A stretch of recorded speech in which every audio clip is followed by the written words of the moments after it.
వేడని అకాల వర్షాలతో అన్నదాతలు కష్టాలు పడుతున్నారు. ఆరుగాలం కష్టించి పండించిన ధాన్యం వర్షాలకు తడిసి మొలకలు వస్తున్నాయని రైతులు ఆందోళన చెందుతున్నారు. దీనికి సంబంధించి లైవ్ అప్డేట్స్ అందించడానికి మా ప్రతినిధి మల్లికార్జున్ లైవ్లో సిద్ధంగా ఉన్నారు. మల్లికార్జున్,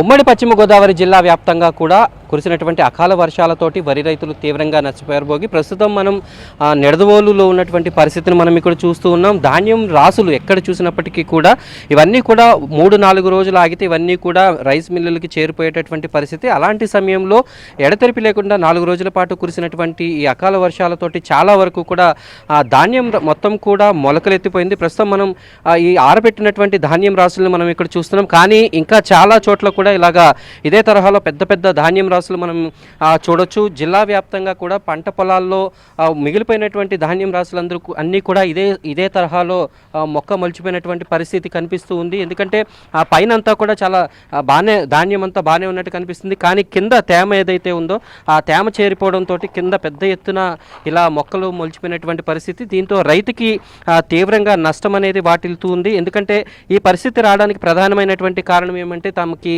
గోనె సంచులు అనేవి ముందుగా ఇవ్వకపోవడంతో ధాన్యాన్ని సంచుల్లోకి ఎత్తి భద్రపరుచుకునేటటువంటి అవకాశం లేకుండా పోయింది.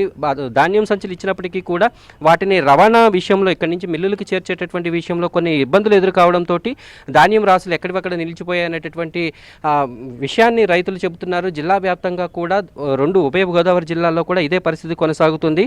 వేలాది టన్నుల ధాన్యం ఇలాగా మొత్తం కూడా నీటి పాలైపోయింది. చాలా చోట్ల కూడా పంట ఏమాత్రం పనికిరానటువంటి పరిస్థితి. అయితే ప్రభుత్వం మొక్క మొలిచినటువంటి ధాన్యాన్ని కూడా కొనుగోలు చేయాలనేటటువంటి ఆదేశాలు జారీ చేసింది.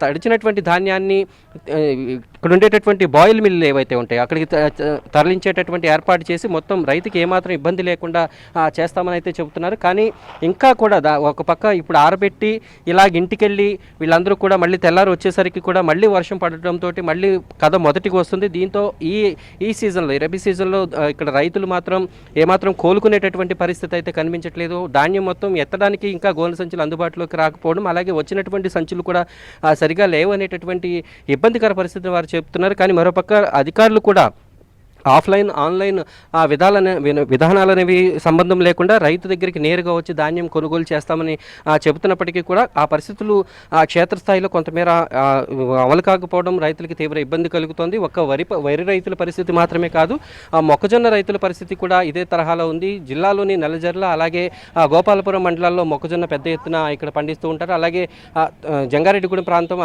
ఈ మెట్ట ప్రాంతంలో కూడా ఎక్కువగా మొక్కజొన్న పండిస్తూ ఉంటారు. అవి కూడా పూర్తిగా విత్తనాల కోసం ఆరబెట్టినటువంటి మొక్కజొన్న అంతా తడిచిపోయి మొక్కలు రావడంతో వాళ్ళు కూడా తీవ్రంగా నష్టపోయేటటువంటి పరిస్థితి కనిపిస్తోంది. జిల్లాలో మళ్ళీ తుఫాను వచ్చేటటువంటి అవకాశం ఉంది అని ఒక పక్క వాతావరణ శాఖ హెచ్చరికలు జారీ చేస్తున్నటువంటి నేపథ్యంలో రైతులైతే దిక్కుతోచిన పరిస్థితులు అయితే కూడా కనిపిస్తున్నారు. ఇప్పటికీ వేలాది ఎకరాల్లో కూడా మొత్తం ధాన్యం రాసులు ఎక్కడికక్కడ నిలిచిపోవడం, అవి ఇంకా మిల్లులకి చేరకపోవడం అనేది ఇబ్బందికర పరిస్థితిగా తయారైంది. భోగి, అయితే మళ్ళీ ప్రస్తుతం అధికారులు ఎటువంటి చర్యలు తీసుకుంటూ ఉన్నారు అంటే రైతులు ఇప్పటికే నష్టపోతున్న పరిస్థితి.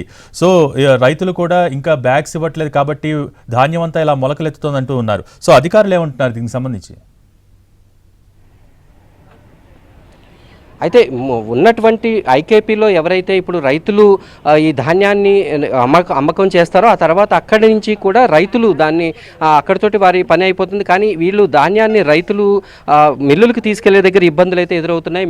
మిల్లుల దగ్గర ఇక్కడ ఐకేపీ సెంటర్ ఏదైతే ఉందో, ఆర్బీకే సెంటర్ ఏదైతే ఉందో అక్కడ ఈ తేమ శాతం కొలిచిన తర్వాత 16% ఉంటే దాన్ని మిల్లులకు తీసుకెళ్లిన తర్వాత 19% చూపిస్తుంది అనేటటువంటి ఇబ్బందిని రైతులు చెబుతున్నారు. ఆ పేరుతోటి రైతుల వద్ద నుంచి మిల్లర్లు ఎవరైతే ఉన్నారో వాళ్ళు ధాన్యం కొనుగోలు చేయకపోవడం, ఆ ధాన్యానికి అదనపు ధరలు వసూలు చేయడం, అలాగే ట్రాన్స్పోర్ట్కి సంబంధించి ఎక్కువ రేట్లు వసూలు చేస్తున్నారు అనేటటువంటి బాధ రైతులు చెప్తున్నారు. ఎందుకంటే ఒక ప్రాంతంలో పండినటువంటి పంటని మరొక మిల్లుకు తరలించాలంటే సుమారు 10 కిలోమీటర్లు తరలించాలి. ఆ ట్రాన్స్పోర్ట్ కూడా రైతు పెట్టుకోవాలి. ఇప్పటికే ఆ పంట అనేది కొంత నష్టపోయి ఉంది. దాదాపుగా 30-40% పండించినటువంటి పంటలో నష్టపోయింది. అలాంటి ఈ సమయంలో పంట పండించడానికే కాకుండా దాన్ని అమ్ముకోవడానికి కూడా పెట్టుబడి పెట్టుబడి పెట్టవలసి వస్తుంది అనేటటువంటి బాధను రైతులు వ్యక్తం చేస్తున్నారు.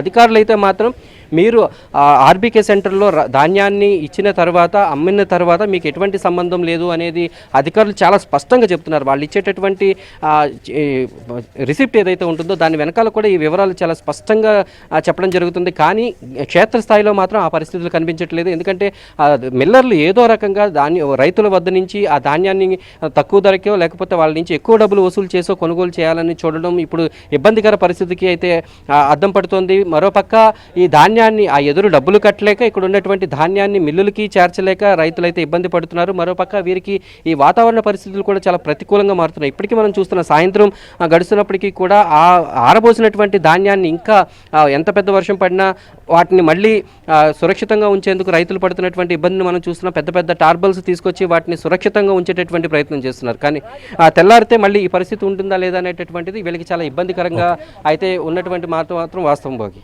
ఇది ప్రస్తుతం జిల్లాలో ఉన్నటువంటి పరిస్థితి.